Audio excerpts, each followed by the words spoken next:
Oh no. Stop. Stop that. I'm a worm. I'm a worm, princess. I'm nothing but a groveling, helpless worm. You can do whatever you want to me. I'm not a danger to you.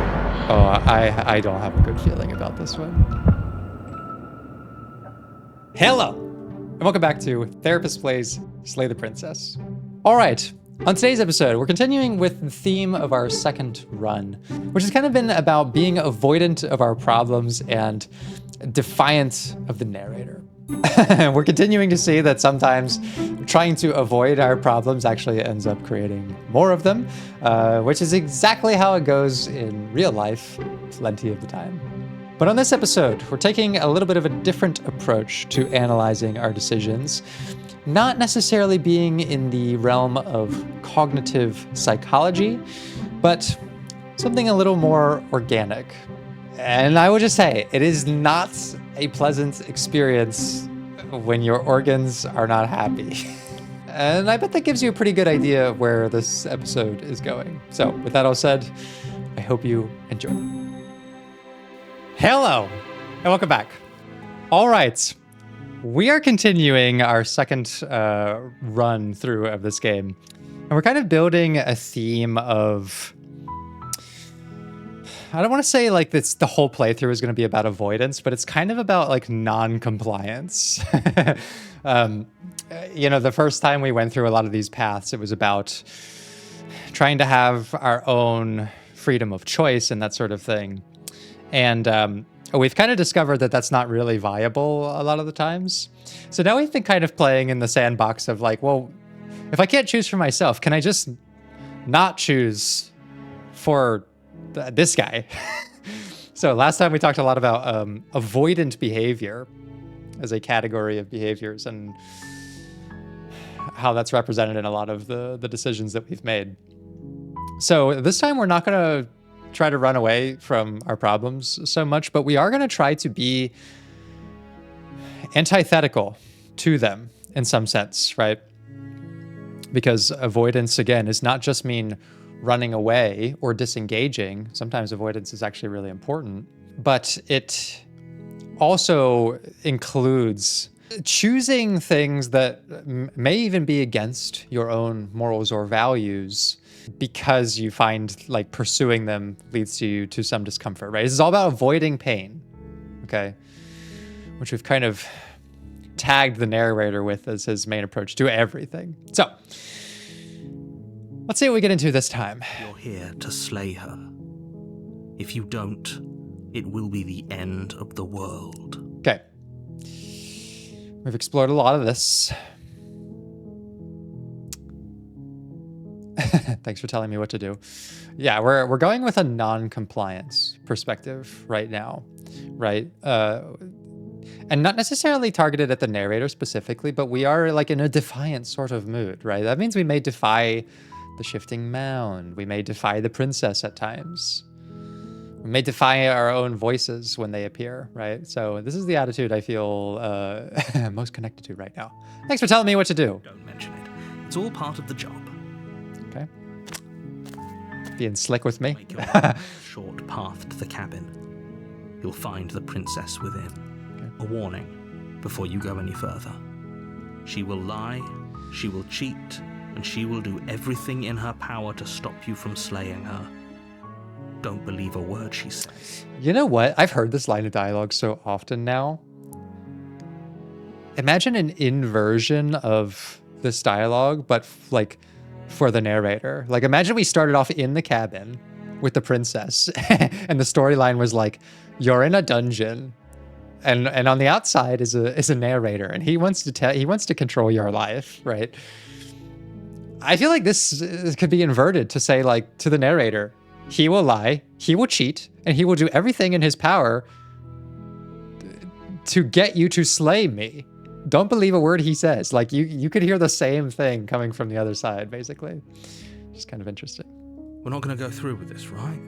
She's a princess. We're supposed to save princesses, not slay them. Oh, the hero, ever the moralist. Ignore him. What are you talking about? Okay, let's go. Let's do it.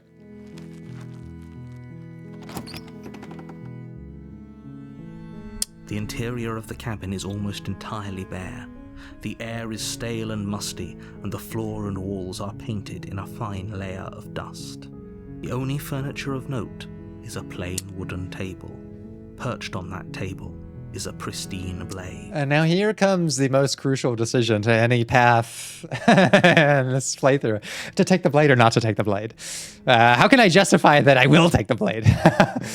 Well, if I'm going with non-compliance, it doesn't necessarily fit to take it because that's what the narrator wants me to do.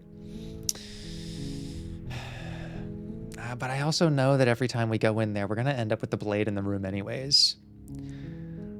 I'd rather just get it over with and take it. You'll need it if you want to do this right. The anti-blade community is infuriated with me in my playthrough. Because I take the blade every time. You take the blade from the table. It'd be rather difficult to slay the princess and save the world without it. Mainly, I think taking the blade creates the sort of tense environment that makes for interesting commentary about avoidant or non-compliant behavior. Whereas it's going to be harder to put ourselves in the mindset of defying our situation when we go down there and the princess is just I don't know, a normal fucking gal without any scary music occupying her. So there you go. I've justified it for the episode. I've taken the blade. You can't stop me. The door to the basement creaks open, revealing a staircase faintly illuminated by an unseen light in the room below. This is an oppressive place. The air feels heavy and damp, a hint of rot filtering from the ancient wood. If the princess really lives here, slaying her is probably doing her a favor. We shall see. Her voice carries up the stairs. Who's there? She sounds dangerous. It's almost as if she's the one in charge down here. Mm-hmm. We're going to be kind of getting into our sensitivity to the detection of danger and how that can provoke a sense of dread, non-compliance, and avoidance as well, right? The hero is susceptible to it because of the way the princess sounds. We are susceptible to it, as well as the hero, because of the shift in music and because of the situation presented to us, right? Don't let it fool you. It's all part of the manipulation. It is. I mean, it is all manipulation. Let's continue down the stairs. You're still listening to reason. You walk down the stairs and lock eyes with the princess. There's a heavy chain around her wrist, binding her to the far wall of the basement. She's so coldly beautiful. Is she really a threat to the world? Focus on the task at hand. We're focused. And there you are. Are you here to kill me or something? Okay, so we've come down here now and we've done her in. We've just straight up done her in. We've done her in and hesitated. We've tried to do her in and got done in ourselves. We've taken a lot of these paths. So I'm curious actually to see what left is open to us. Yeah, in some ways I think my avoidance being triggered is kind of no one can tell me what to do. In fact, I'm just going to be straight up. What harm could there do? Yeah, you caught me. I'm here to slay you. That isn't a good idea. Just drop the knife, and maybe the two of us can talk things out. Oh, I'm not going to do that. She's right, we shouldn't. We should just drop the blade. Okay, hero. Don't you dare. It's fine. We can decide what we want to do after we talk to her. That's right. Maybe she really is a monster. Killing someone in cold blood isn't very becoming of us. Not dropping the blade this time. You ignore the trembling in your hands and tighten your grip on the blade. You poor thing. Your hands are shaking. Are you scared of me? Because you should be. In this playthrough, yes. We are at least in some ways intimidated by the princess. Maybe not necessarily by this specific one, like she's not too much of a harm to us until she gets the pristine blade in her hands. But we are afraid of her and how much she controls our fate. You step forward, your grip on the blade tightening as you steel your resolve. Oh? No talking then? Fine. What even makes you think you can kill me? I'm See what we probably get. chained up in this basement for a reason, right? And if that knife is the only weapon you have, you'll have to get close enough to use it. Okay. So, you should just drop it. Best not to risk finding out what I can do. I mean, I've been acting like this is a very predictable princess because we've seen her a bunch of times, but I actually don't know everything that she can do. She's unarmed. If you hesitate now, it'll be too late. No, Brady, this is always where I hesitate. I always get in my fucking head here and I second guess. Okay, let's explore a little bit. Are you sure she's not armed? I'm positive. I'm not. But we'll keep our eyes peeled. If she has That's a right. weapon, she'll have to draw it before she can use it. That's right. Hesitating? Let me drop the knife and the two of us can be civilized. How does she know? How does she always know? I'm not dropping the blade. Then I'm not talking to you. Shit. We've done the impasse, but I've not just squinted at her. I'm gonna squint at her while I hold on to the blade for dear life. You stare at the princess, squinting. She squints back. You are gonna do this forever, aren't you? Yes, we are. I'll squint even harder. I could be the harder squinter here. You squint even harder. So does she. At least nobody's dying right now. You're going to have to make a choice. You can't keep squinting forever. Eventually, someone is going to have to blink. Shit. This is all I got left?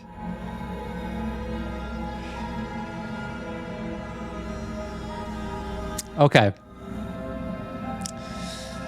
I don't have enough in me this time to slay the princess.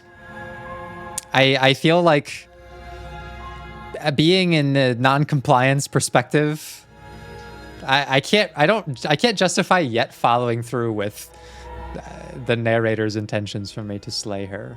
I'm trying to be non-committal, but I can't do it. I'm gonna drop the blade. Fuck! The blade tumbles out of your trembling hands and drops to the floor with an unceremonious clang. Damn it, I've been defeated again. Thank you. Maybe now we can just talk. Okay, fine, let's talk. Against your better judgment, you step forward to speak with the princess face to face. Unarmed. We'll be fine. We shall be fine. I don't know what you're hoping to accomplish here, but I can assure you there's no reasoning with her. Just make sure you don't forget about the blade on the floor. You're going to need it. So here we are. What an awkward start to a relationship. Okay, we've been here before. We've explored a lot of this stuff, so I'm not going to go through it again. I kind of just want to see what happens if we progress here. We've talked enough. Oh, have you decided what to do with me? You know why you're here.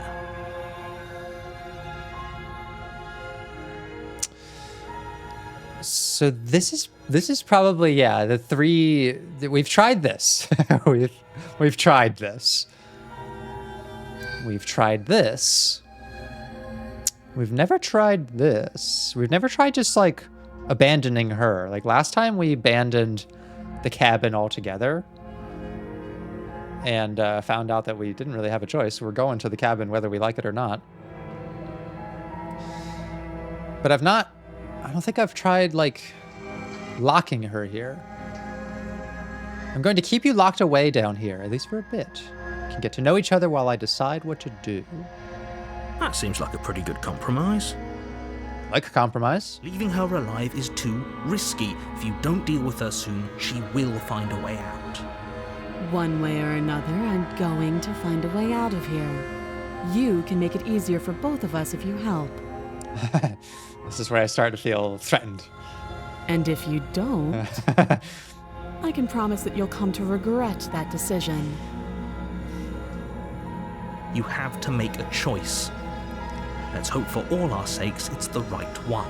Okay, the last time, I'm pretty sure it was when I tried to kill her and then I hesitated, that led me to the absolute fucking nightmare route of the razor and then the fucking Christmas Blades lady and losing my fucking mind. And I just don't want a repeat of that. That was the most stressful thing ever. I hope this is the right choice.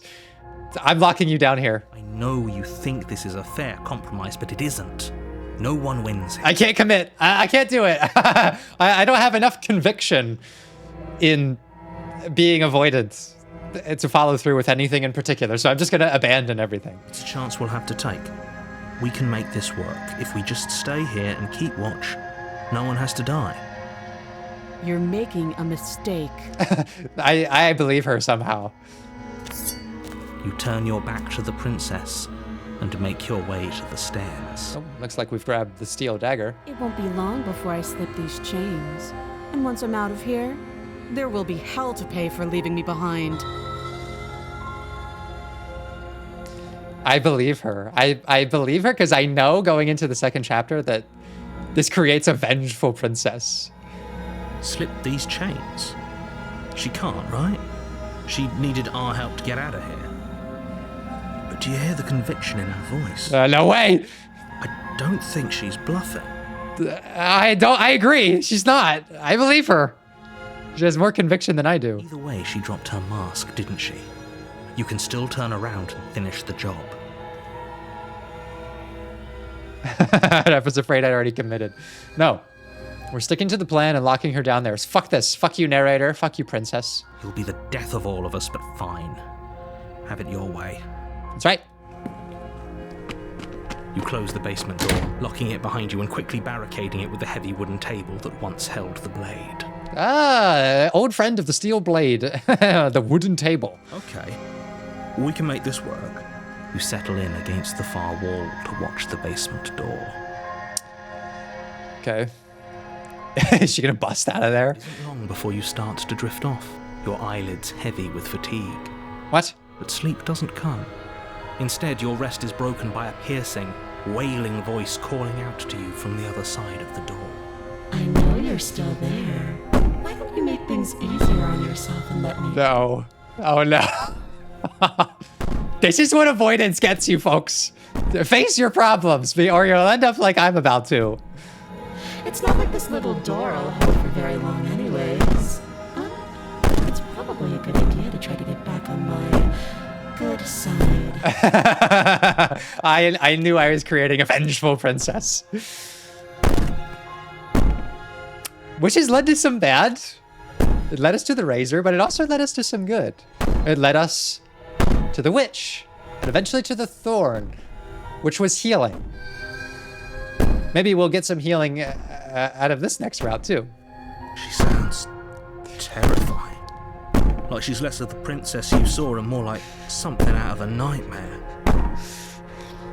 As she violently rattles the door, you do your best to shut her out of your mind. Yes, clear my mind. All I want is a clear mind. When I get out of here, I'm going to pick you apart piece by piece. I won't forget what you did. No. And I'll never forgive it. God damn it. You don't know the kind of enemy you've made tonight. Hopefully one that I can develop a reasonable, affectionate dialogue with the next time I see her. It doesn't sound like she's getting any weaker. No, it doesn't. Threaten me all you want. All of this was an act, wasn't it? You're not really innocent or harmless. You're not even a princess, you're a monster. So the concern that I often have when I am treating people with avoidance is that the avoidant behavior does get them out of a stressful situation. Like, let's say the person is like avoidant of going to school, right? Like, they don't go to school. And guess what? this solves their problem of anxiety of going to school. Like they've learned that, oh, I can avoid this and like it's better for me. It creates longer term problems, but that's the problem with avoidance. It teaches us that this is an effective way to mitigate anxiety in the temporary, right? In the short term. And unfortunately, that's the vibe I'm getting from where I am right now, which was like, oh, well, by avoiding my problems, I have ousted your facade. See? Not committing to anything proved that I was able to detect that you're not who you say you are. Actually, it's part of good deductive reasoning to be avoided. That's the problem. I've learned this now. I have to commit to it. I can be innocent and harmless, if I want to be. Teasing me with fresh air and a chance to finally live freely doesn't inspire me to play nice. You put the princess's threats out of your mind as best you can and huddle up against the wall. Just stop the banging. I just want peace of mind. You jolt awake in the middle of the night. Fuck! Silence in the cabin. The ruckus has stopped, and the door to the basement is ajar, its lock broken, and the table shoved out of the way. Where is she? So I've still got the pristine dagger. Thanks for helping me get out of that awful basement. Oh no. You try and stumble to your feet, but as the princess draws near, it's as though your body simply stops working. Fuck. It isn't all at once. The paralysis comes in waves. First your toes go numb, and then your feet, and then your legs. You lie prone on the floor of the cabin, unable to do anything but witness her approach. So we're in the freeze section of fight, flight, freeze. Interesting. Interesting. I'll come back to this point about paralysis. What side are you on? Yours, of course. But I have a duty to uphold the truth. Lying about the facts of the situation doesn't change them. So helpless. I can take my time with you, can't I? I guess you've earned that, right? She steps closer, one silent footfall at a time, cocking her head in curiosity as you feel your organs shutting down one by one. Not my organs. Or maybe I can't take my time with you. You don't look well. A little green around the gill. I'm not well. This is fucked. What a shame. If you'd only helped me get out of here, we could have done such wonderful things together. Is it too late to help? Lungs stop drawing in breath, and your heart freezes in your chest. You have seconds left. Okay, we're experiencing, like, our nervous system shutting down. I'd say better luck next time. But we both know this is the end, don't we? It can't be. This can't actually be how everything ends. Okay. I know enough about the structure of this game to know we're about to get a new perspective. Let's see if it will be a helpful or a hindering one. I'm sorry, but it is. Everything goes dark, and you die. Chapter 2. The nightmare. The for real nightmare. You're on a path in the woods, and at the end of that path is a cabin. And in the basement of that cabin is a princess. Oh, I don't have a good feeling about this one. I don't. I feel like I'm back heading towards the razor or something comparable. You're here to slay her. If you don't, it will be the end of the world. Look, to demonstrate avoidant behavior, I knew I had to create a hostile princess, but that doesn't mean I am satisfied with what I'm about to endure. She's going to kill me again. Again? People don't die twice. You haven't even met the princess, and I hardly think she'd be capable of killing someone as skilled and courageous as yourself. Don't try to butter me up, narrator. Skilled? Absolutely. Courageous? Debatable. If he doesn't remember what happened, then maybe it's best to keep it that way. Shh. What if he hears us? It's all paranoid. It's a very good question, little voice. What if he does hear you? Shit. I think you'll find yourselves very hard-pressed to keep any secrets from me. Not that it matters right now, because like I said, this is the first time we've met. Still, I'd rather not get off on the wrong foot. We've a world to save after all. Interesting. So the voice of the paranoid we've only encountered in Mutually Assured Destruction, I believe. But from what I remember, his sensitivity to danger is probably overtuned.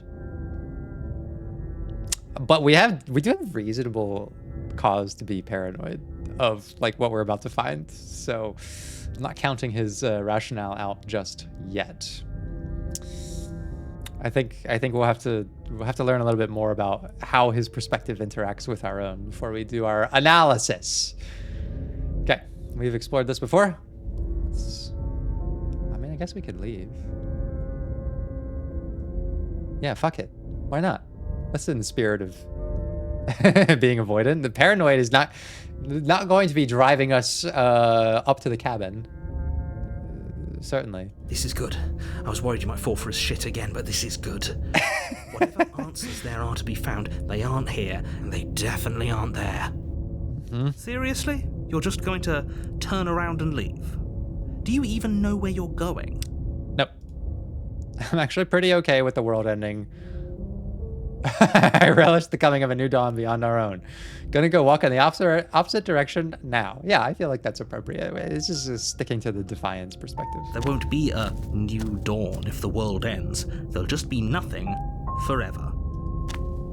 Fine. Not doing it. Suppose you just quietly continue down the path away from the cabin. That's right. That's strange. It looks like this path also... Yeah, I know it does. It eventually leads us to the cabin anyways. Okay, so just to save time, I'm gonna just go in. That's great to hear. As long as you bring that fiery attitude to princess slaying, I think this will all resolve splendidly. A couple of laps around the woods were all it took for you to go in there. I guess you're the one in control, aren't you? So if you want us to die again, I guess we'll die again.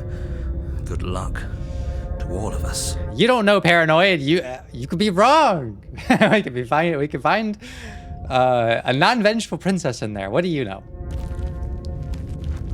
You're just paranoid. The interior of the cabin is plain, the smooth wood of the walls almost featureless. The only furniture of note is a lone table, knocked on its side in the corner of the room. A pristine blade stands between you and the open, inviting basement doorway. We get the pristine blade in this variant. It always brings me some comfort. Looks like we've got some visitors outside the windows as well. The blade is your implement. You'll need it if you want to do this right. Well, on the chance that she is vengeful and, by all accounts, dangerous, I think I'll want to have the steel implement. Hold on. What happened to the door? There was a door here last time. It's just an empty frame. Never mind that. Pick up the blade first. She's already got an out, hasn't she? And she's ready for us. She's been waiting. Can't you feel her eyes on us? I can feel them. I see them. I'm going to need all of you to pull yourselves together. The princess has not already gotten out. But if you keep getting stuck in your head like this, you're going to struggle to get the job done. So deep breath in, deep breath out. Your task awaits. Only you can do it. This is so interesting. Okay, I know what I want to talk about analysis-wise. Okay, let's see if we can get some perspective on the cabin. Very different. I'm not the only one who sees her in the window, right? She knows that we're here. That's right. Calm down. Maybe the three of you just think everything is different because you haven't been here before. Enough of this past life nonsense. You haven't died. You certainly haven't been killed by the princess. The thing is the paranoid is not wrong to like be in the danger zone. Like we're the one making the choice to be here when all evidence points to the fact that she said she's gonna kill us. So focus up. A lot's riding on this. I would say he is appropriately stressed. Stressed enough to take the blade for defense. Reach down and pick the blade up off the floor. It would be difficult to slay the princess and save the world without a weapon. It would. wouldn't it? Good. Steel can't lie to us. Ah, this is why I like the paranoid. The paranoid, he recognizes the most real thing you can have is the steel implements. It's the only thing you can really trust. Is it gonna be enough, though? Couldn't you have given us something else? Something, I don't know, better than a knife?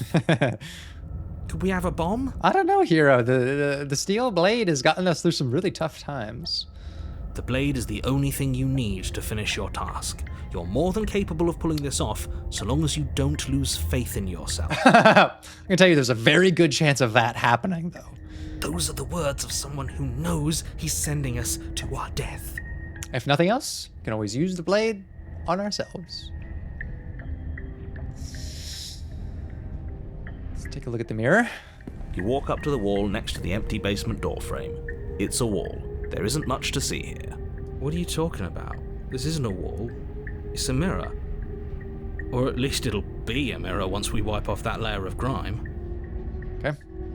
You reach forward and rub your hand against the cabin wall. I hope you know how ridiculous you look right now. Did he make it go away? Clearly there was something in there worth investigating if he wants it hidden so bad. The voice of the paranoid is like, he's got a little bit of opportunist in him. He's got a little bit of skeptic in him. And then he's got his own little brand of hyper awareness. I really like the paranoid, actually. He's very interesting. Okay. I guess we're gonna enter the basement and see what we get. You cross over the threshold and onto a series of isolated steps suspended in darkness. Okay. More eyes, too. You never mentioned the eyes. That's a good point, paranoid. What else isn't he mentioning? The air seeping up from below reminds you of fresh lightning and static, as if you're descending into a place that isn't meant for a creature of flesh and blood. If the princess lives here, slaying her would probably be doing her a favor. Keep saying that. You keep saying that. Her cruel and playful voice prances up the stairs. I didn't think you'd come back. We're gonna have a lot of fun, you and I. Fuck, that sounds like the Razor. I know it's not the Razor. I know it's the Nightmare, but if Skeptic is the cousin of Paranoid, I feel like I'm going down a very terrifying sort of memory lane here. There's no way this turns out good. There's just no way. Okay, we need a game plan. Last time we were here, just being close to her was enough to kill us. Correct. How hard is it to throw a knife? Yeah, why not? It can't be that hard. But then we'd lose our weapon. We'd have to Good make point. it count. Otherwise she'd be furious and we'd be defenseless. If a knife is even enough to do anything against something like her in the first place, Yes. it'll be enough. I don't need a plan. I'm just going to kill her. Mr. Narrator seems to think I can do it. I don't know why you're being all being such pessimists. Well, I guess we can step into the void. Look, at the end of the day, Brady is a talk things through sort of person. And look, I tried to talk to the Razor. Didn't necessarily pan out. Maybe the Nightmare can be reasoned with. Didn't you hear my warning a minute ago? She can't be trusted. Talking won't do you any good. Maybe I can't be trusted, Narrator. Maybe that. Maybe you think about that. Something tells me she isn't going to be very keen on talking anyway. Don't doubt my communication skills. You make your way to the I'll sort this out. stairs. As you emerge, you find yourself between two loose rows of white wooden planks suspended in nothingness. A smattering of cobblestones, visible against the inky black of the basement, mark where the floor should be, forming vague pathways. At what seems to be the end of the room, they diverge in opposite directions, left and right. Giving me choices. I like that. That's my positive spin on this terrible situation. I've got options. She could be anywhere, and there's nowhere for us to hide. We're completely exposed. Again, the voice of the paranoid is appropriately assessing the level of danger in this situation. But what I want to kind of talk about as we progress through this is why paranoia can develop like pathologically. It's kind of interesting because the voice of the paranoid has developed out of a very reasonable assessment that she says she's going to get revenge, and we're very exposed, and she's probably totally going to do that. So he's not exactly paranoid. He's just hypervigilant. Are you really not going to comment on how weird this place is? It's pretty weird. No, I'm not. Somebody needs to be the voice of reason here, and it certainly isn't you. I think the paranoid is quite reasonable. Excuse me, I'm being incredibly reasonable. You're the one who's just matter-of-factly describing whatever the hell we're looking at like it's an ordinary basement. That's right. We're going to die down here. I don't want to die again. Fair assessment. Please stop saying that. You're only going to make things worse. Just pick a direction and start moving. Unless the princess turns out to not be dangerous, and that this is all just our perception creating a sense of danger, then I would think that the paranoid is actually paranoid. In fact, it would make more sense to me if she's actually not dangerous. Let's see if she can be reasoned with. Maybe none of this is I'm ready to trust. I wouldn't give it too much thought if I were you. It doesn't really matter. Because either way you go, I'm going to find you. And then we will have an amicable discussion about our future together, I'm sure. Could do nothing. Let's go left. You turn to the left. A faintly outlined path lies before you. There you are. I told you I was going to find you. As the princess approaches, your legs suddenly go numb. This is a very different princess than we've seen before. Your arms quickly follow. This is it, isn't it? So we go numb near her. And you brought your little knife with you again. Yes, I did. There has to be a way out of this. Think! What did you do? Pull yourself together. She isn't supposed to be like this. No shit. I wonder how many times I'll get to play with you before you break. Your vision cuts out as your blood begins to coagulate. It's as if every part of your being is coming to a lurching halt. Fuck. Heart, lungs, liver, nerves. Heart, lungs, liver, nerves. Heart, lungs, liver, nerves. Stop. Lungs, liver, nerves. Stop that. Your lungs pull in a desperate gulp of air as your eyes shoot back open. Nerves, heart.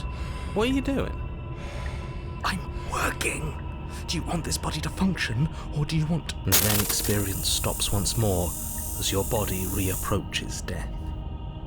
Wait a second. Is the paranoid the one, like, keeping us alive? Okay, whatever you were doing, please just start doing it again. Are you sure about that? Are you sure that's what you want, or do you want to interrupt me some more? You have seconds left. Yes, I'm sure. Heart, lungs, liver, nerves. What the fuck is going on here? Again, your eyes shoot open as you gasp for breath. Heart, lungs, Can't decide what you want to do, can you? lungs. Oh well, standing there gasping like a fish is more fun than dead. Even if you look ridiculous. Liver, I know exactly what he's doing. heart, lungs, liver, I know exactly what he's doing. lungs, liver, nerves. Okay, but I'm not gonna start doing like a 20-minute analysis while he's repeating that in the background. It'll drive me insane. She isn't attacking us. Liver, Why? The why doesn't matter. She's already proven her ill intent. Don't lose sight of your mission. Your weapon is still in your hands. Strike at her and end this before it's too late. But I don't really want to do that. nerves, heart, Why hasn't she finished me off? Because I don't want to. And even if I did, I don't have to. lungs, liver, nerves. find myself connecting with this princess again. She's being equally as avoidant as I am. Look at the way you're struggling to stay alive.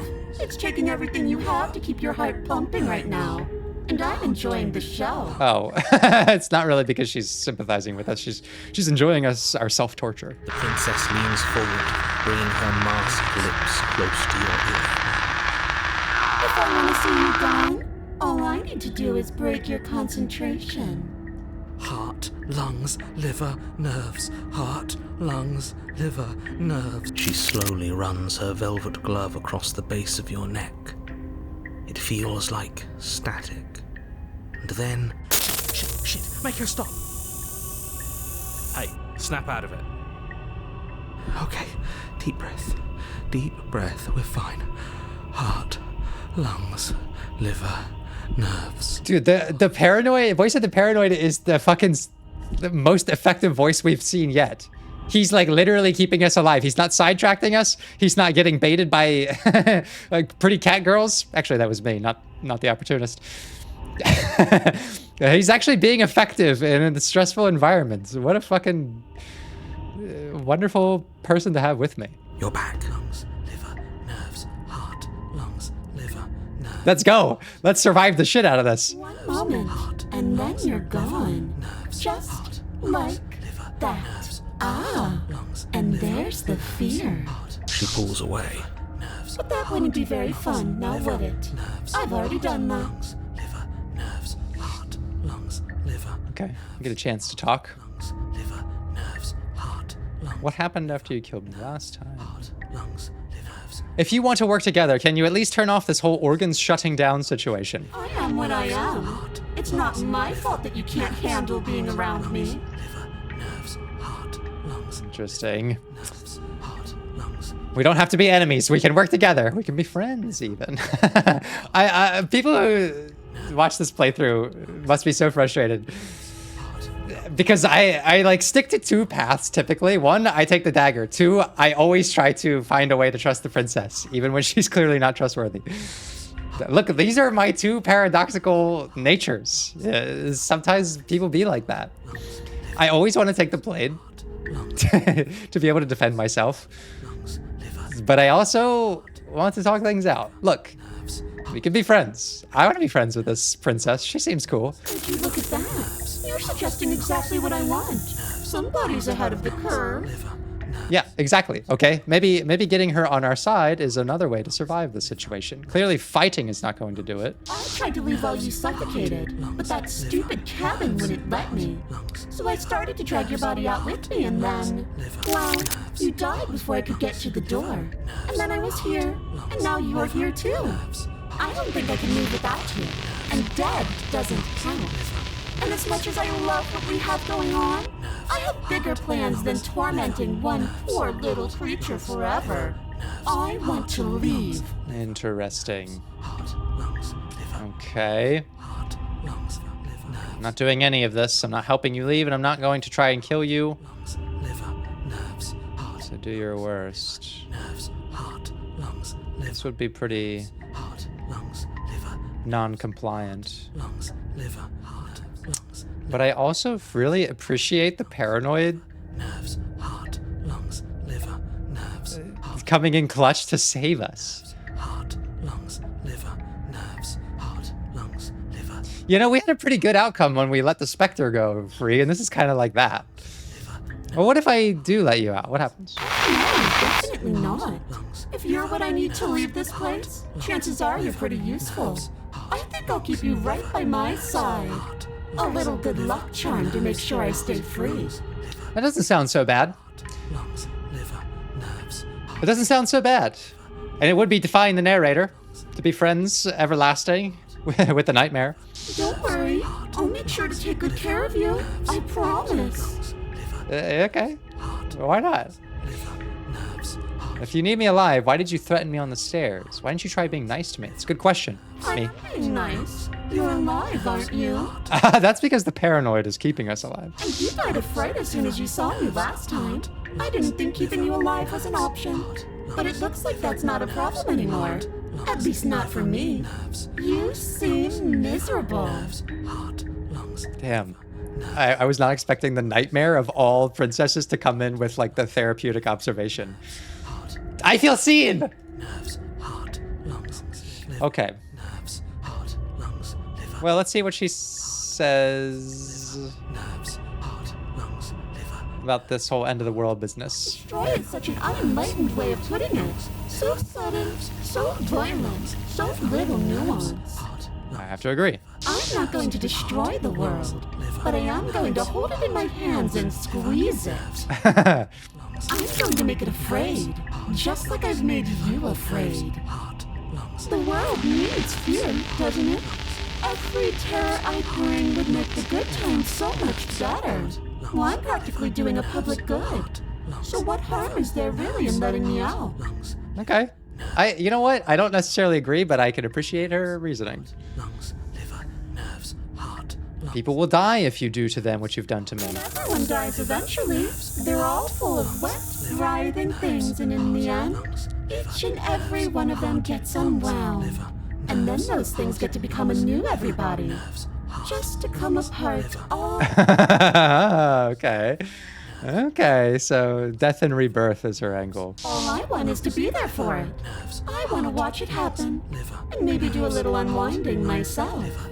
Is that really so much to ask? No, it isn't. Heart, lungs, liver, nerves, heart. Okay, so I don't have enough like narrative justification to just let her out.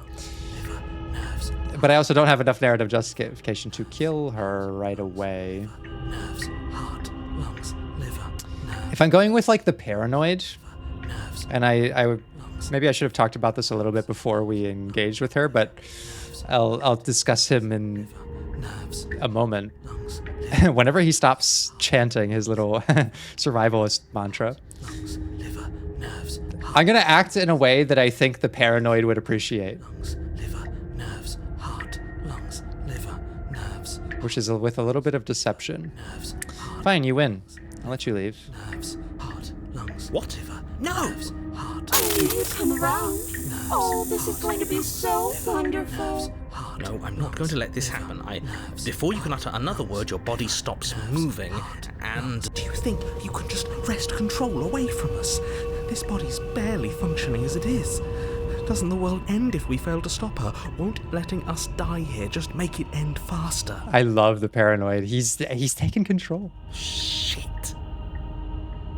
Dude, the paranoid is actually one of the most powerful voices. We've not seen almost any of them override the narrator's decisions. Lungs, liver, nerves, heart, lungs, This is insane. lungs. with a flick of the princess's wrist, the stairs slide back into place. I can't believe you're making me watch you damn everyone to torment and oblivion. Go ahead. I'll be right behind you. Whatever pisses the narrator off, right? I don't trust having our back to her. I'm letting the narrative guide me here.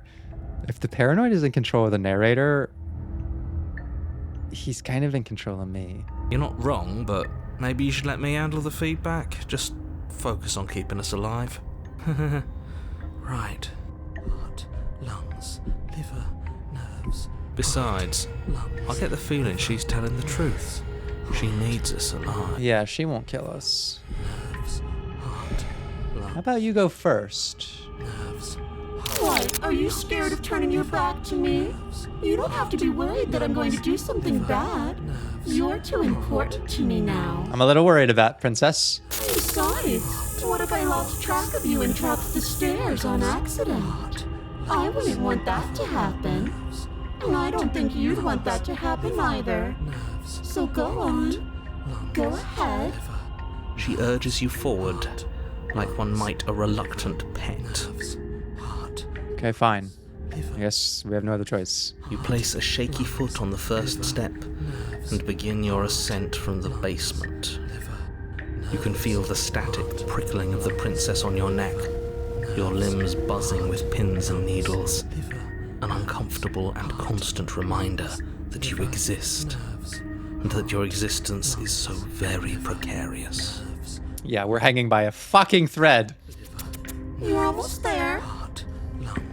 The only thing left between you and the cabin is the now shut door to the basement. It would be a real shame if it had locked behind you. That would be a shame. You snake. There wasn't even a door when we first got here. That's right. It was from last time. I told you we shouldn't trust him. I know he's messing with us, but you can't lose your cool. We need you right now. I want the paranoid with me on every run. as the voice, he's more like, he's the fucking voice of reason, as far as I can tell. Yes, I remember. Of course I remember. Heart, lungs, liver, nerves. This is so frustrating. And you'd really rather us die down here than let her out? Of course I would. As much as I want you to have a happy ending, the fate of the world is a little more important, and you still have a weapon. You can still make this right. That's true. We do still have the steel implement. Nerves, heart, lungs, liver, nerves, heart. Okay, I'm gonna make the choice, and I will justify it later. I'm slaying the princess now. Your will concentrates into a single fine point, and you strike out against the princess, ignoring the constant reminder. It's very in the spirit of like the opportunist.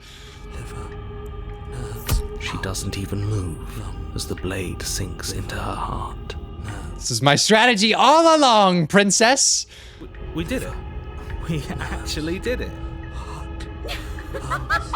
You actually went for it. Oh, you're going to regret this. I could be so much more terrible. Fuck. Can she? We've already seen how she can change. Focus. Lungs, liver, nerves. In her final moments, the princess lunges forward, tackling you, and you both plunge into the endless abyss of her basement labyrinth. As the two of you fall, you rip your blade from her chest, clutching it in your hand. I love that. At our last moments, we're still reaching for the dagger. Have fun falling forever. I'll see you when you finally decide to die. She tears herself away from you and tumbles away into the darkness. You are alone, and you are falling forever. But you saved the world. You should be proud of yourself for seeing this through. I am. Oh. I can stop now, can't I? You saved us, paranoid. Kind of. I can. Finally. Are we really gonna fall forever? Can't you rate us some stairs out of it? But she was the one who controlled this place, wasn't she? And now she's dead. I don't like to think what that means for us. It means you're falling. Forever. No. Oh, no, no, no, no, no, no. Oh, no, I hate this. You continue to fall. Forever's gonna end. Eventually, right? It usually does. No, it won't. That's the whole point of forever. It doesn't end. You continue to fall, and you will only continue to fall. I feel sick. It doesn't have to be forever, though. Does it? Take control, paranoid. Yeah, he's been more in control this entire time than the nightmare was. What do you mean? We still have a way out, clutched in our hands. Oh my god. That's insane, actually. He did so much work to preserve this body and make it survive, and now he's suggesting to take it out. Are you suggesting we kill ourselves? Won't we be dead? I guess that hasn't stopped us before. That's insane. Paranoid is a fucking... He's something else. That's a terrible idea. You've already saved the entire world from ruin. Why would you want to die? Because right now, you don't want us to do that. That's right. I think this playthrough is becoming less like avoidance, non-compliance, and more just anti-narrator. Like, our whole thing last time was contrarian. Let's piss the narrator off. Paranoid is like more like values driven. Like, I don't want to do what the narrator wants, not just because I think it's funny, but because I actually care about the alternative. Which is interesting. You're right. I don't. Well, then I'll do it. But if we've already saved the world, then why does it matter if we die? Why do you care? That's a good point. I just do. I value life. Every life. Even yours. Especially yours. I don't believe you. Why? Yeah. What do you mean, why? I think it's perfectly reasonable to value life. Why do you value ours? Exactly. I don't have to answer that.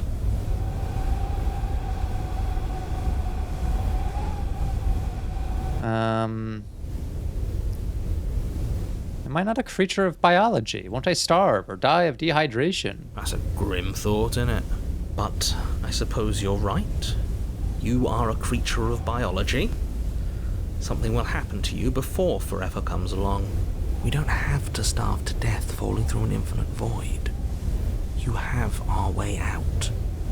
Use it. He's very workmanlike with the blade. Look, you have it. It's a way out. Use it.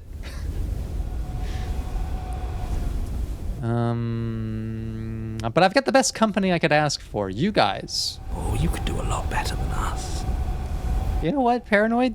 Don't be so down on yourself. Hey, you've been a real one this time. Don't be so hard on yourself. Actually, I don't think I could do better. You've kind of been one of the best ones. Exactly. You'll be fine here. Just come up with a game or something to pass the time. It's not like it matters if I die. I'll just come back again. Again? That's unfortunate. You were only supposed to be here once. I don't like the way you said that. You knew this was a possibility, didn't you? Of course I did. Though I'd rather hoped I was the first one.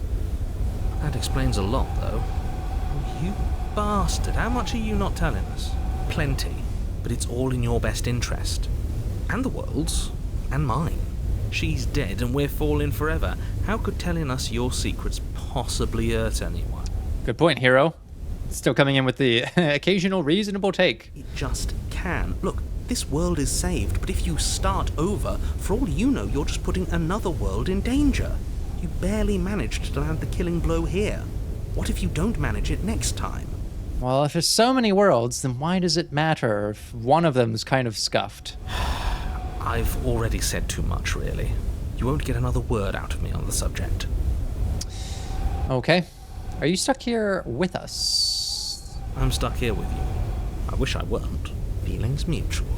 At least we're all being honest. Yeah, I think this is becoming less like general avoidance, more anti-narrator playthrough. Can you tell me your secrets now? No. Shit. How about now? Is it secret time? Still no. I'm going to wear you down eventually. You might as well spill those sweet secrets now. Then we'll have something else to talk about. You're not going to wear me down. Oh, we should ask him one more time. He's on the cusp of sharing his secrets. I can feel it. I'm not. Either way, at least needling him is something to do. Paranoid. Yeah, your friends, the contrarian and skeptic, are waiting for you in the abyss. Secret? The narrator ignores you. You can't just describe yourself ignoring us. I can. Secret? The narrator continues to ignore you. This has got to last. Okay, I get it. You don't want us to die because you'd be lonely. How sweet. Unlike you, I'm not capable of being lonely. Nor are you capable of having fun, as we realized last time. Oh, sure you are. Give it some time without us, and I'm sure you'll start feeling lonely. All right. I'm following through with the Paranoid's plan here. We're slaying ourselves. I don't like this, but I suppose there's not much I can do to stop you, is there? You raise the blade to your neck and slit your carotid artery. I have a justification for this. Here we go.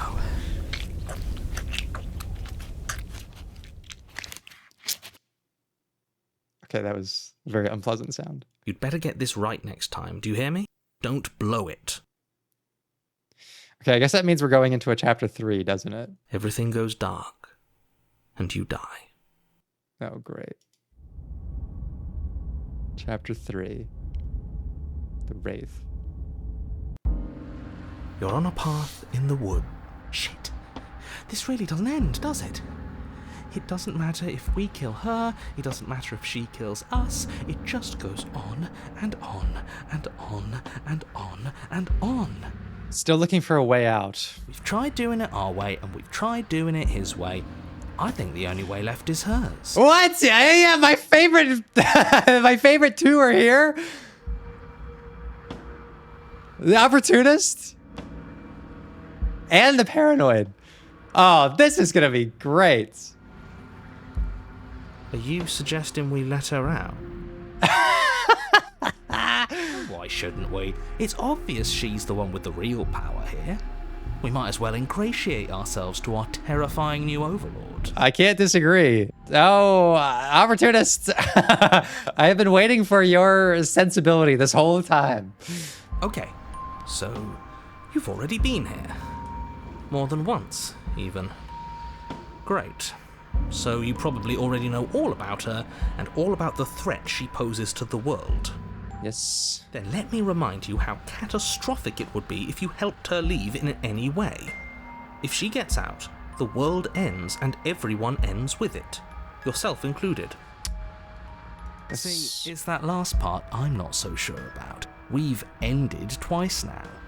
We even ended her once, but it didn't matter, because it still threw us right back into these woods. That's right. The opportunist, again, with the sensible takes. This place feels a bit different though, doesn't it? I don't even know what I'd call it, but it's definitely not the same path in the woods anymore. Oh my god, I love the two of them together. That's all the more reason to take this seriously. If the path isn't the same, it means that her influence is spreading, and the world has already started to end. Her influence? I really shouldn't have said that. It'll make your task more difficult. But now it's out, you could always take that information as a sign of goodwill between us and do your job. One of your secrets. Well then, if the world's rushing to an end, that's all the more reason for us to rush over to the cabin and make ourselves useful. It's all about making a good impression. If we're useful, there's a place for us. Oh my god. So paranoid is in the mindset that like survival means kind of relying on yourself, right? More of an internal optimism. I can make my body endure this. And opportunist is like an external optimism. Like, let's just make ourselves useful. Interesting. Okay. And now is where I wanted to sort of go back and talk a little bit about what we just saw. And I want to go all the way back to like just when we first encountered the princess before she was even the nightmare and what she was doing to our body. Okay. Because this whole path with the paranoid and the heart, lungs, liver, nerves thing is actually super relevant to how we make decisions under stress. It's interesting they chose those organs specifically, as well as the eyes, to talk about or to bring up. So I will just preface this by saying I am not a biologist, okay?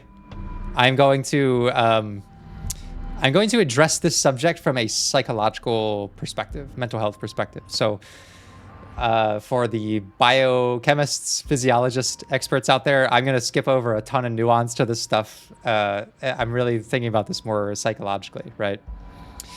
But there is a physiological component to psychology and decision making, especially under extreme stress, okay? And it does have to do with nerves, which is why I love that the game brought this up.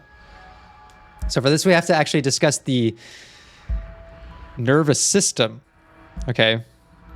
Like in totality. We have central nervous system,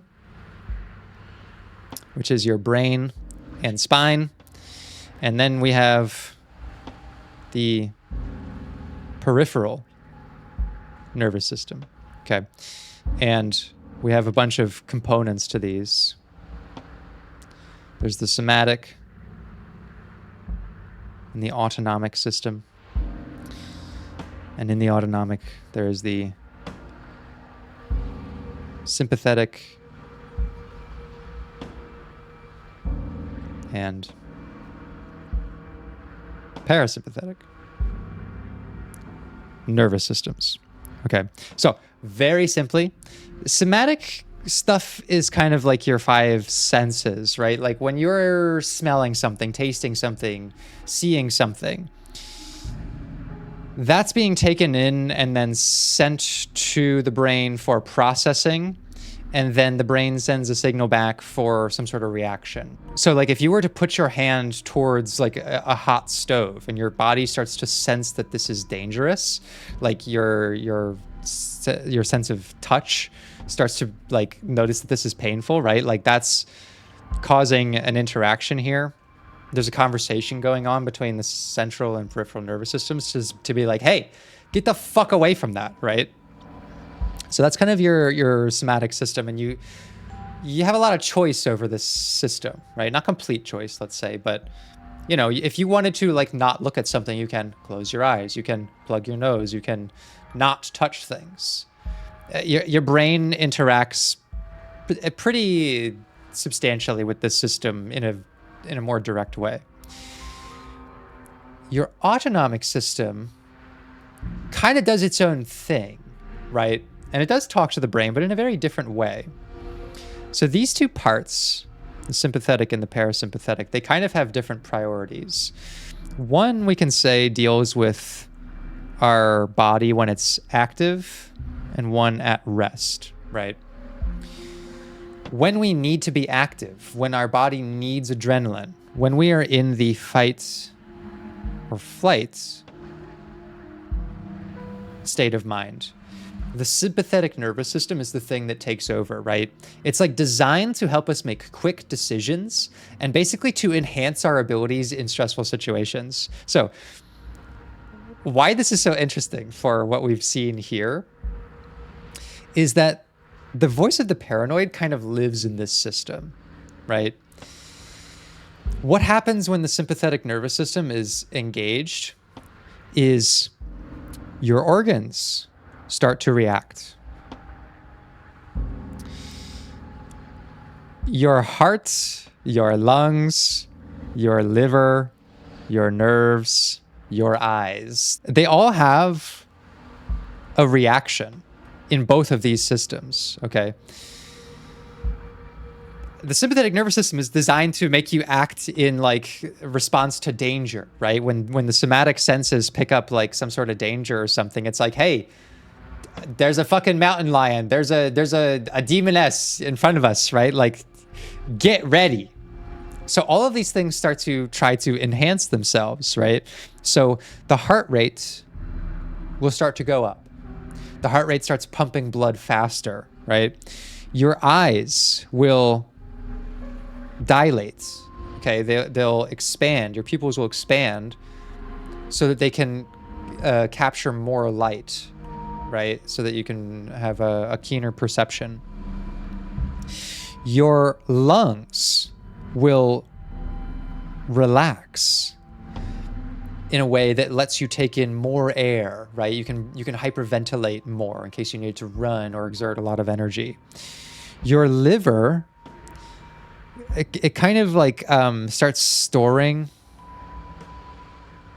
extra energy for like quick access, basically, and your nerves, they sort of become more heightened. Like your reaction speed tends to be more on edge, right? So like, what's fascinating to me is how when we're literally about to die, literally in the fight or flight, and we weren't able to do either of those things, we were paralyzed. Paranoid started to just like engage these systems. Like he was like, okay, like convince ourselves that we're still living, basically. Like he basically is the embodiment of the sympathetic nervous system, which is super fascinating. Now, the parasympathetic nervous system is doing the opposite. It's trying to balance out the system and convince us to be at rest, right?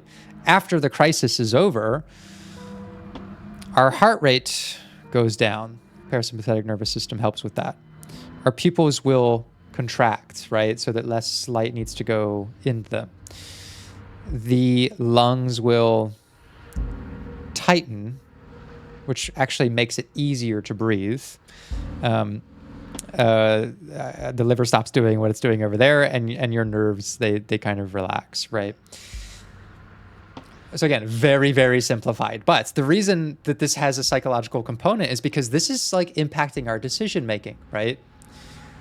To make a split-second decision, we don't just have our brain up here making a lot of cognitively structured decisions. It basically has to send information through these systems, have the system react, give a response, and then the brain acts, right? Your brain needs to sort of interpret the viability of those sensations and decide what to do about them. Now, when this is working correctly, you're in front of a mountain lion or a scary, sexy princess. Your sympathetic nervous system should be active, okay? It's doing its job to tell you you're in danger. This is a scary place that we're in. We should be on our alert, right? When it's not working correctly, though, and you can think about anxiety having an impact on this, right? The thing is that this is not a thinking system in your body. It's interacting with your brain, but the sympathetic nervous system is not sorting out what the source of danger is. Okay, the brain is doing that.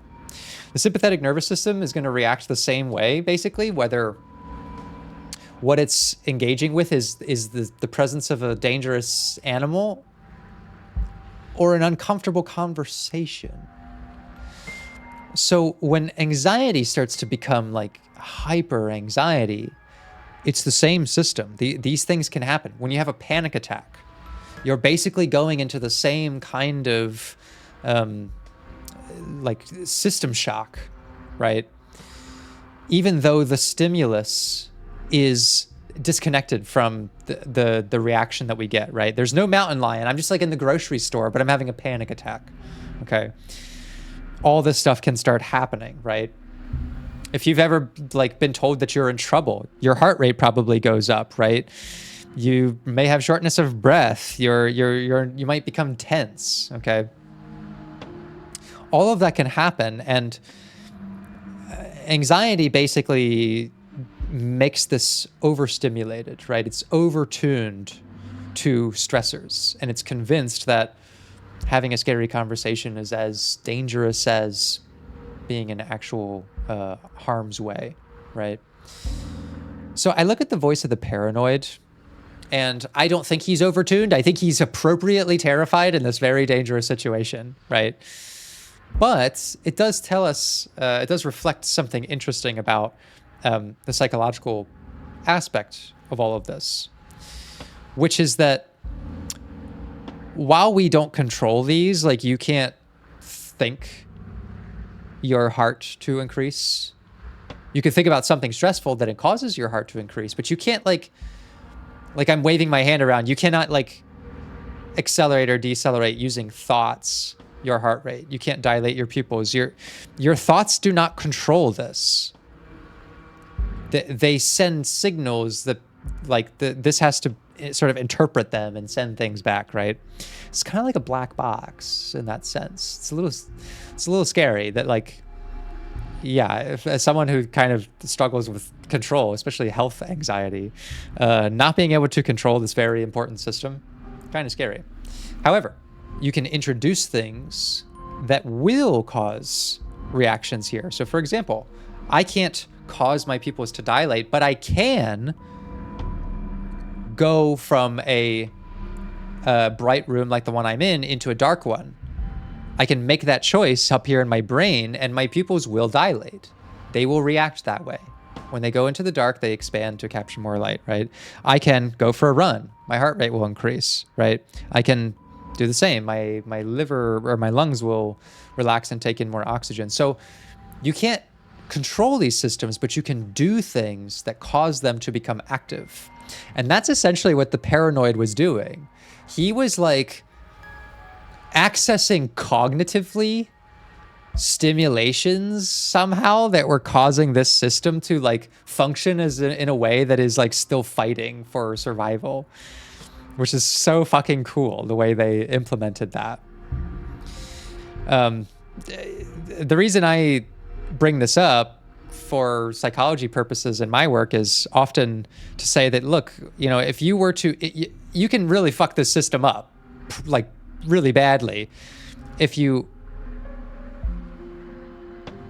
do a bunch of stimulants, for example. Okay, you do a bunch of cocaine or some methamphetamine.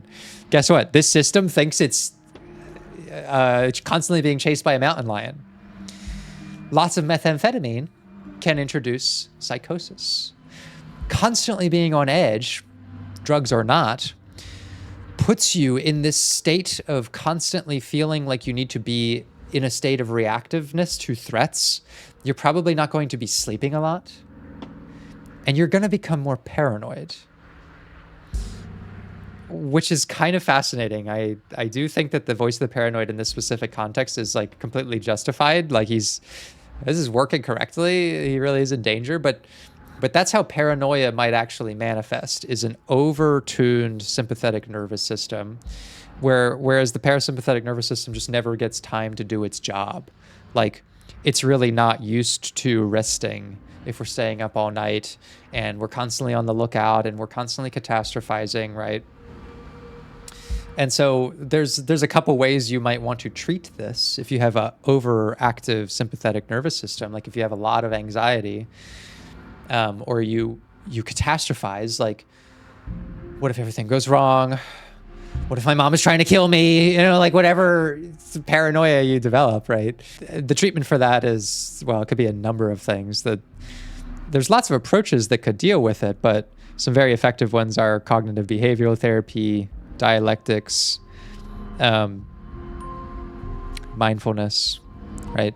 One of the things that was helpful was the narrator saying, hey, breathe, buddy. Like, I think it was the narrator. Because actually, yeah, like disengaging this overreactive sympathetic nervous system,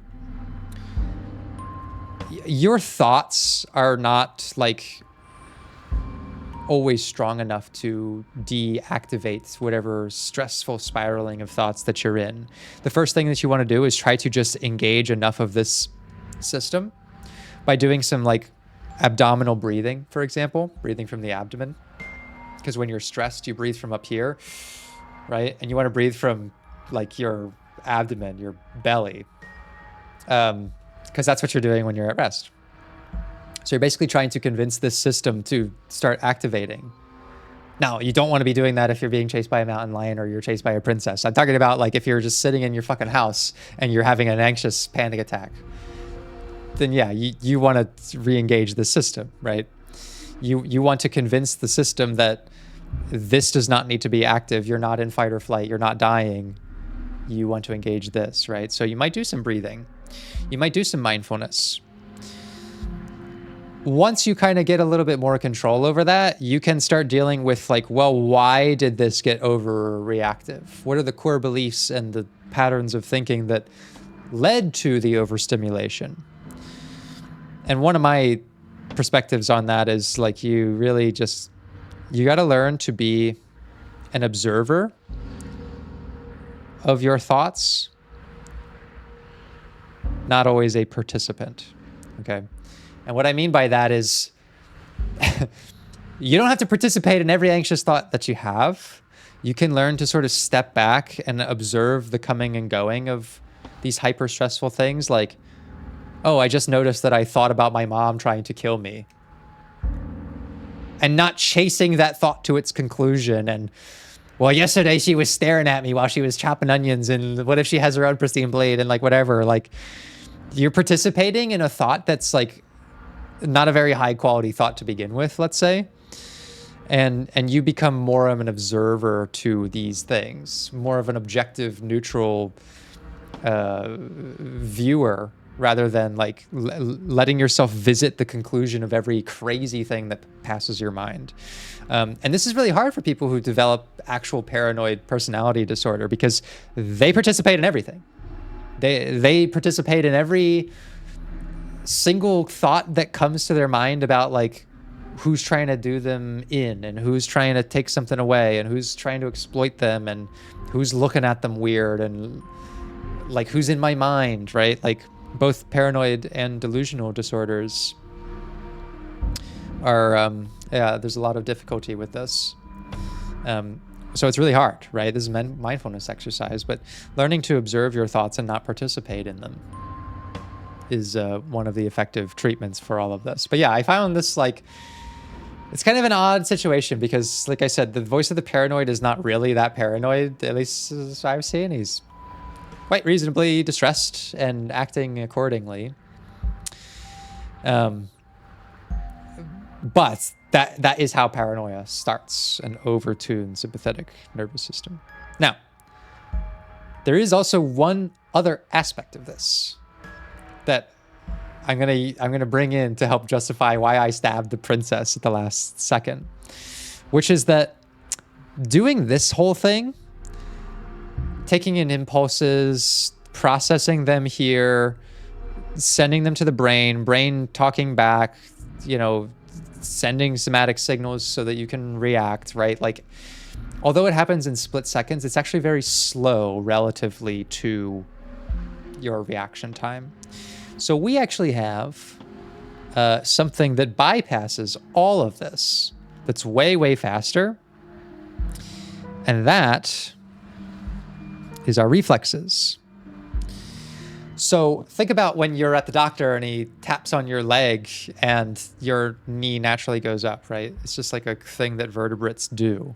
This is just nerve endings interacting, right?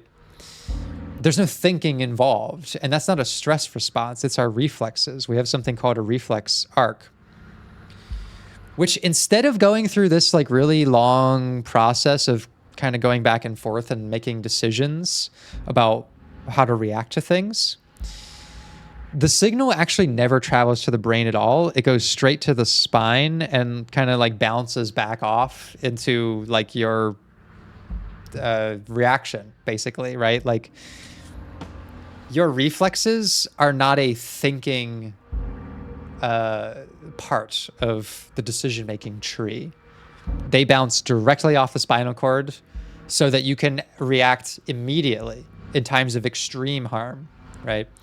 And so that's what I was thinking of when I was like, we can rationalize our way into any sort of situation, but at the last second, we were focused on survival in that sympathetic state, and we saw the opportunity, and maybe it was a reflex that we decided to do the princess in after all. So yeah, maybe we'll see that come into play as well. I'm not actually sure what we'll find here. Maybe the opportunist is right, and this princess will be a lot more reasonable than the last one. So let's see what we find. We've killed her and been killed by her, and neither of those things have gone well for us. If we're going to fall through this loop forever, eventually we're going to let her out. We might as well do it now. Okay. Well, what happens if we don't go to the cabin? She finds a way out on her own. So it sounds to me like she's getting out no matter what we do. And I say, aligning ourselves with somebody like her is clearly the better option. She's going places. Let's get our way to the cabin and demonstrate our value. I just love the opportunist. No, it's strictly worse. And why is that? Because it's cowardly, for starters, and because the unknown is always worse than the known. But really, all you're doing right now is weighing two considerably bad options. The only solution worth considering is slaying her, and whatever delusion is holding you back from doing that is just that, a delusion. If you already managed to end her in some other world, the only reason you'd be here is that you somehow managed to do it wrong. Okay. I'm not buying it this time, narrator. I'm kind of on the opportunist train of mind. Look, she's gonna get out. We've seen it. We've seen it happen over and over again. The only thing we can do is partner up. You're making a dizzying amount. Your perceived reality looping twice before does not mean it will continue to do so forever.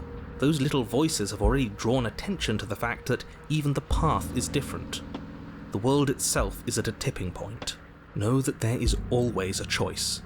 Even if you were stuck in an infinite loop, there's no reason to assume that the mere nature of the infinite would force you to make any specific choice. You do have free will, as much as things would be easier if you didn't. And you can just keep making the correct choice forever, never deviating. Do you see how little authority he has? He's practically just begging us at this point. She at least takes what she wants. She's inspirational. Inspirational, aspirational even. Everyone is manipulating us, but we're starting to see the threads now. We just have to avoid getting tangled up in them. Okay, this is like my favorite combination so far. All right, let's proceed. Continue down the path towards the cabin. It isn't long before you're steps away from your destination. I don't think you need any words of warning. I think you know what's in there, and despite your protestations, I think you know what you need to do. Of course we do. We've been over it. Find the one in charge and make sure she knows how helpful we are. Yep. Any of our options here, it feels like we're being driven down the tracks to some awful inevitability. There must be something we're missing, something that would make everything make sense. Maybe letting her out really is the answer. Oh shit, paranoid and opportunist on the same team? Whatever. You don't want to listen to me? Do it then. Let her out. See what I care. I mean, we have to do it now. Whatever happens. Are you trying to reverse psychology on me, or have you just been given up? There's obviously no point in trying to reason with you right now, especially with all these clowns offering up their useless advice. Honestly, it seems like the more I try and talk sense into you, the more single-minded they get about letting her out. So yes, I'm done trying to argue. I love this. I love how the opportunist and the paranoid have come together to be like one reasonable sort of perspective that I personally agree with. I wouldn't trust that if I were the one making decisions. Take it however you will. The interior of the cabin is long and dark, a single narrow hallway stretching far into the distance. Curtains billow out from tall windows on either side, obscuring the path forward, fluttering helplessly as opposing gusts of wind rush into the building, clashing and joining and driving everything forward. The only furniture of note is... that's strange. Hey! Where's my blade? Where's my blade? What's strange? Is it the mirror? The mirror? No, there isn't a mirror. What's strange is that there isn't much of anything in here at all, aside from the curtains. There's supposed to be a pristine blade. Why isn't there a pristine... broken playthrough. Where's my pristine blade? Of course there isn't a mirror. There wasn't one last time either, so why would it be there this time? Let's be mindful of our position, boys. Without the knife, we lose part of our bargaining. We should fold and beg for mercy as soon as we see her. He's completely correct, really. That's why I go in with a knife. It's part of our bargaining power. I'm sure we have too much self-respect to do something so worm-like, right? We can always at least pretend to have a conversation as equals. We did kill her last time. Yes, but it was based purely on reflex, not on actual decision making, and that's the thing. Your reflexes, you react to them with cognitive reflection. But you weren't involved in the decision that caused the reflex to happen. Like, that's the whole point. It's a reflex. It literally doesn't interact with your brain at all. Yeah, but she sort of let us do that, didn't she? And again, we don't have a blade. That's true. And look at the bright side. At least everybody knows exactly where worms stand in the pecking order. At the bottom, which is the most important part if you think about it, because it gives everybody else something to stand on. The bedrock, if you will. Okay, you're losing me a little bit with that one, opportunist. She'll understand the value of that. Okay. It's just being overly accommodating. Let's pretend there is a mirror at the end of the hallway and that right now we can't see behind it. What's there? What's behind it? If you're asking what's at the end of the hallway, it's the way to the basement. Okay. Are you saying there isn't a door? Are you saying that at the end of the hallway there's just an opening again? No, I didn't say door, because there isn't a door, it's just an opening. It's just like last time, isn't it? Only instead of a visible empty void, there's an invisible one. For all we know, she could be standing right there behind the mirror. For all we know, she's going to jump out at us, and there's nothing we can do to stop her. Well, we can gravel like worms. Let me assure you that there's nothing there. Nothing is going to jump out at you, and certainly not the princess. The princess is in the basement. Oh, stop being such cowards, all of you. We know what we're going to do. We know what's going to happen to us. There's literally nothing to be afraid of. In the meantime, I feel like the opportunists, it doesn't have a sympathetic nervous system, or I think he does. We've seen him be a little stressed, but he's kind of like rejecting those impulses. Just like you can have an overtuned one, you can have an undertuned one. And you can have too much distress tolerance. And like shit that should freak you out and scare you doesn't. It's approach the barrel. You slowly make your way towards the gaping maw that awaits you.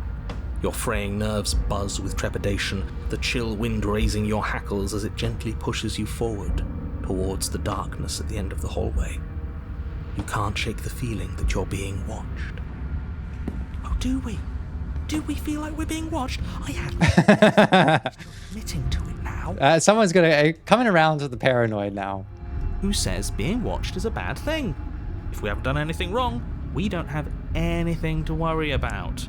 I'm sure she knows we're on her side. That's right. You stop as you reach the end of the hallway, I presume in front of whatever mirror isn't actually there. Wipe it. I hate that I know what's about to happen. Knowing makes it so much worse. You reach your arm forward into the pitch black of the opening. Oh, that was a close one. All that stress and lead up for nothing.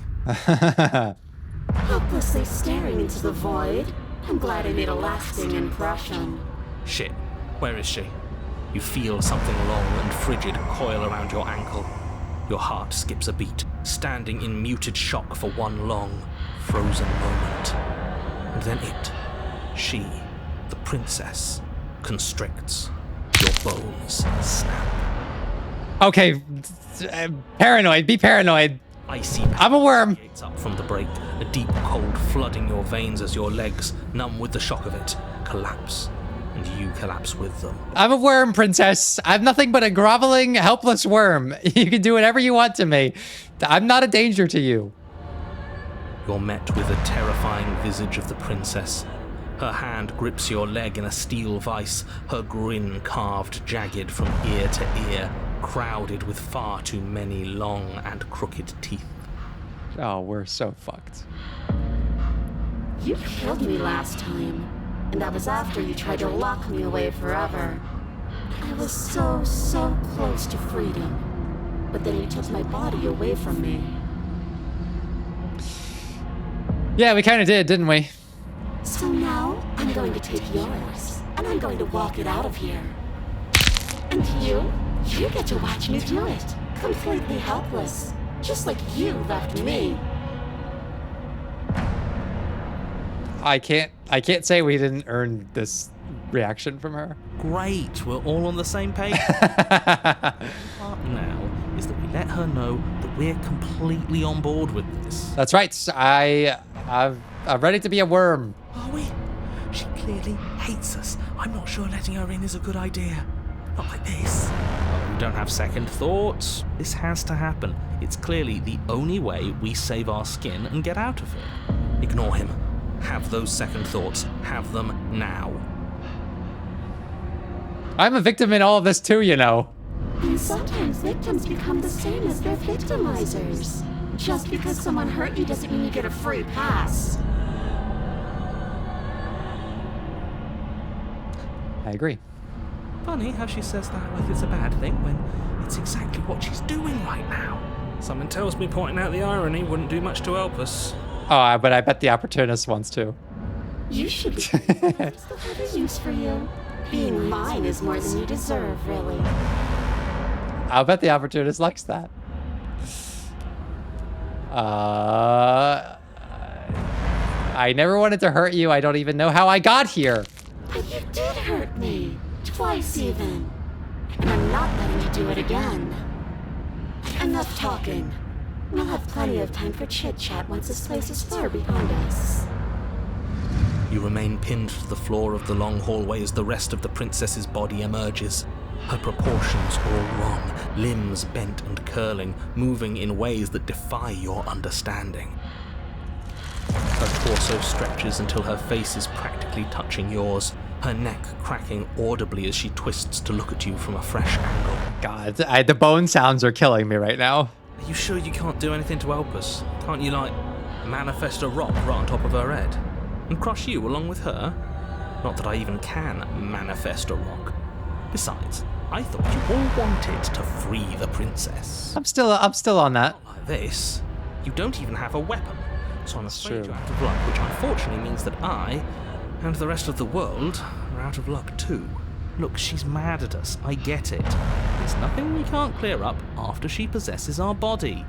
Don't worry. I'm what you might call a smooth talker. I'll iron things out. Oh, will you now? With her like that? Good luck with that. Doesn't seem like she's too keen on forgiveness. Okay, deep breath. This is fine.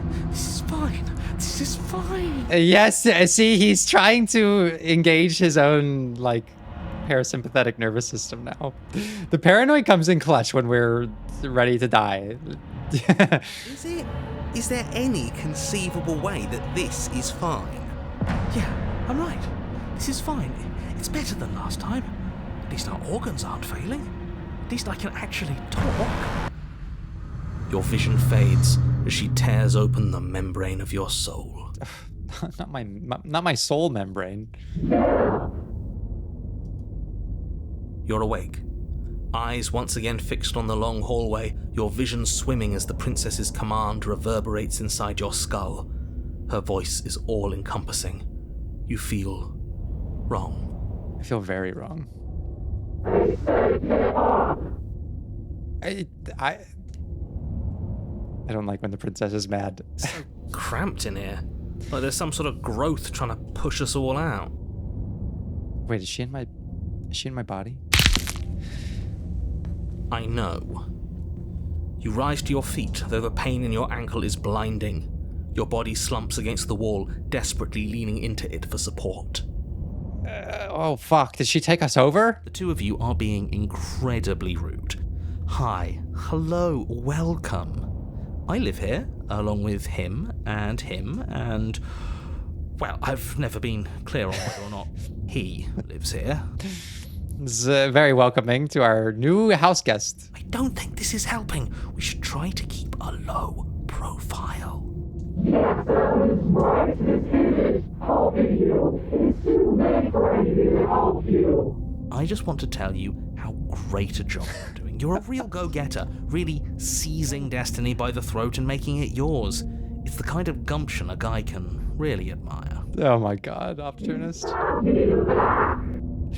Well, Opportunist wasn't really there for that, so it's not really responsible. It's kind of me and Paranoid's fault. That was then. This is now. I'm a big fan of winners. You're the biggest winner around.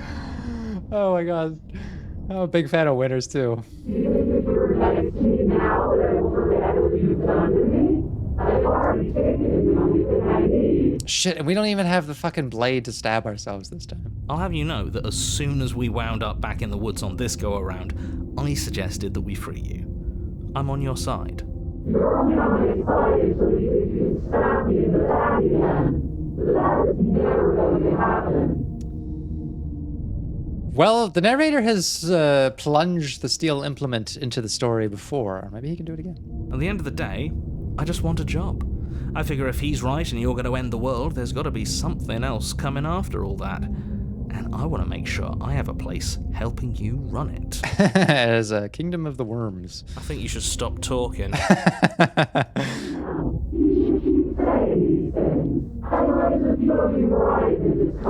I like the idea that all the other voices can't fucking stand the Opportunist, because he just will betray them at any second. Look, all I'm saying is that whatever comes after is going to be a hefty management task.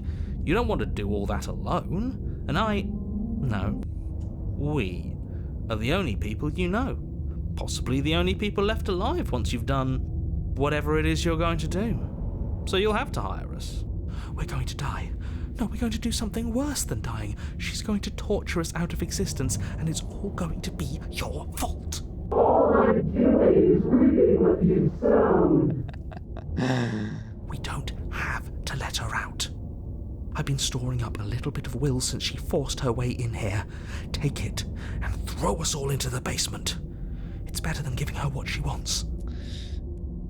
Paranoid. He's always looking to our survival. I really gotta respect him for that. You wouldn't dare.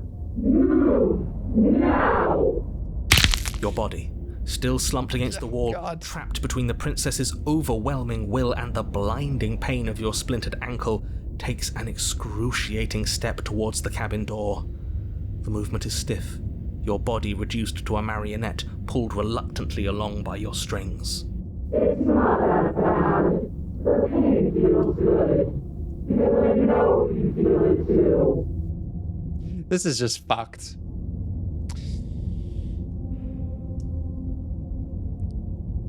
Now I have to make a choice, though. This is kind of a choice between the opportunist and the paranoid.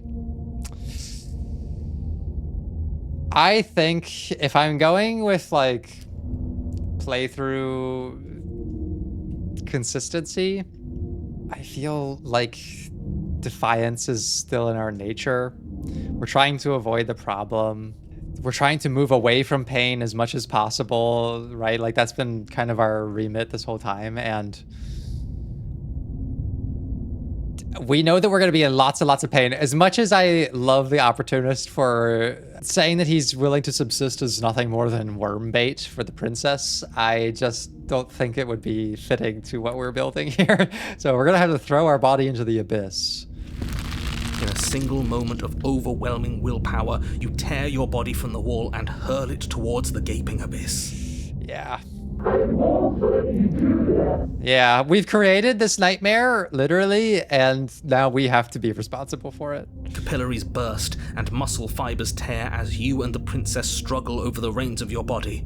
One foot planted firmly on the edge where the floor ends, and the nothing begins. It's unquestionable that her reserves are greater than yours, but fortunately for you, the distance you have to cover is far shorter. Now this is just embarrassing. I would have made sure all of you had cushy jobs on the other side of this, but you're going to make it impossible to patch things up. I'm sorry, opportunist. You didn't win my heart over this time. You know, maybe if the Wraith had a tail and cat ears, we'd be having a different conversation. I will devour you. It's now or never, no doubt. Just make it happen. I'm gonna follow through. You throw everything you have against her and manage, for one brief moment, to overpower the princess's hold on your body. But that moment was all you needed. Your foot slips a few inches, and you collapse forward, the darkness swallowing you whole. Was that an achievement for The Exorcist 3? Slight tangent. I mean, this ending is reminiscent of The Exorcist, the regular Exorcist, and The Exorcist 3 as well, technically. I don't know who needs to hear this, but go watch The Exorcist 3. If you like horror films and you've enjoyed The Exorcist and you've ever been curious about the sequels, skip Exorcist 2 and go watch Exorcist 3. It's a fantastic film. In fact, you don't even need to see The Exorcist. Go watch The Exorcist 3. Brilliant film. Stands alone. It's kind of fascinating that they reference it for this. But yeah, what we're doing right now does have some connection to it. Why do you hate me? Her thought slips through you, unheeded, as you fall, and fall, and fall.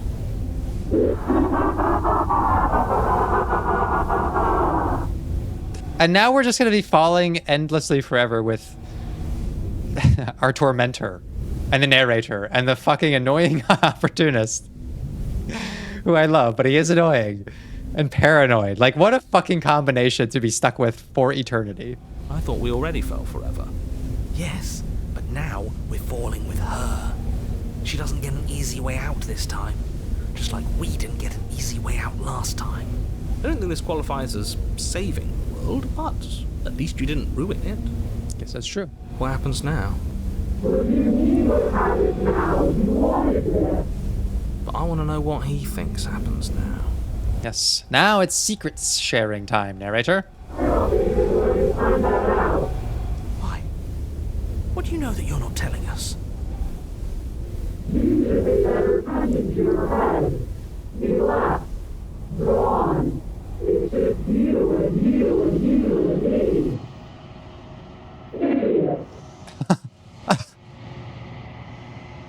insults at a time like this?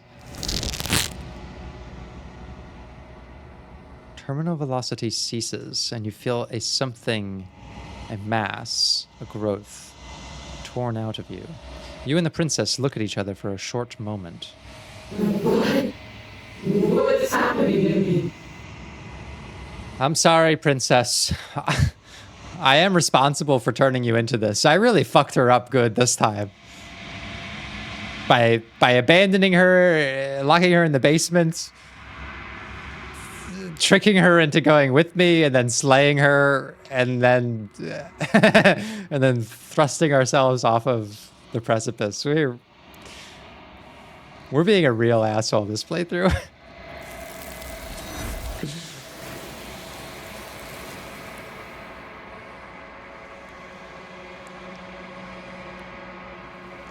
But you don't answer her before she's gone, and you feel a resistance underneath your feet once more.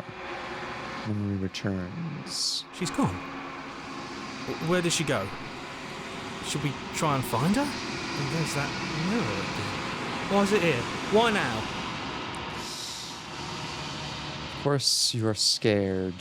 This is the end. What is that supposed to mean? Whatever awful thing I felt before, it feels so much worse now. You better watch your back. You can't get rid of me that easy. You'll be back, I'm sure. Can't even trust ourselves. Approach. You approach the mirror. Silence as you reach forward. They're gone once again. The mirror always makes them leave, but you need to see what's in it. You've grown. Interesting. I seem to remember us withering. Not growing. You find yourself in the long quiet once again. You are at the cabin. Flickering lights and empty cityscapes become pockets of vitality and movement. I am more than I was before. Whenever you are ready, I will wipe your slate clean once again. Okay. So, this time I'm curious what she thinks of us delivering her a very traumatized, fucked up princess.